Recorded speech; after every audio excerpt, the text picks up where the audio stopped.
बाहाघर भोजी खाइबा ठीक ना नहीं बड़ कथा कहिले संत प्रेमानंद जी।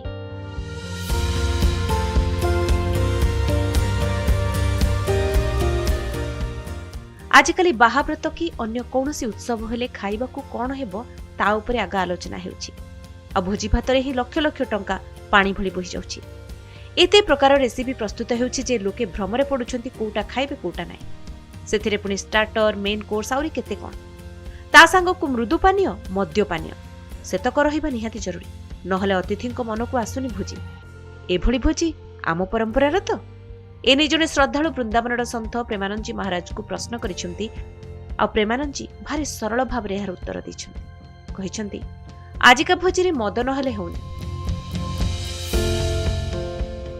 लोके जेउ हातरे मद पिउछंती सेही हातरे भोजन करूछंती। सेही चामच रे खाई लोकंक सह हाथ मिलाउछंती। सब किछि सेठी अपवित्र होई जाउछि।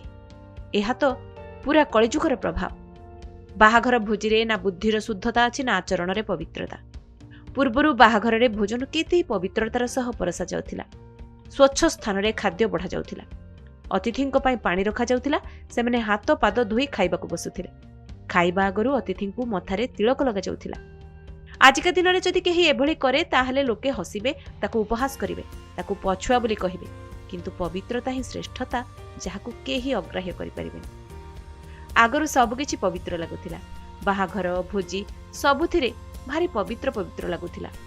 गारे उत्सव हेउ बा विवाह कोनोसी मांगलिक कार्य अतिथिंकू खाद्य खुआइबा सबुठारु गुरुत्वपूर्ण कार्य भावे विवेचना करा जाउथिला। कारण अतिथि माने शांति रे भोजन करी नवदंपतिंकू आशीर्वाद करी फेरुथिले। अतिथि तळे बसी कदलीपत्र बा खलीपत्र रे खाउथिले। किंतु ए तथाकथित आधुनिक समय पूरा ओलोटा दृश्य। बसी खाइबा सिस्टम आउ नाही। छिड़ा छिड़ा खाइबा मागी की खाइबा। खाद्य रे पद्धति चिंताधारा संस्कार आ किछि भी नाही। जेउठी खाउथिबे सेही स्थान अपरिष्कार लागुछि। चारिएडे अइठा आ जेतिके खाद्य नष्ट होउछि ताहा न कहिबा भलो। भोजी रे मद मांस टिके नहले लोके जीवाकू मंगु नाहंती। एभली खाद्य खाई मनिषर प्रवृत्ति भी खराब हेउछि। जेउ खाद्य रे पवित्रता नाही सेठी मन किपरि पवित्र रहिबो। कहिबाकू गले आजिकाली बाहाघर भोजी अपवित्र होई गलानी जेमिति। ब्यूरो रिपोर्ट कनक डिजिटल।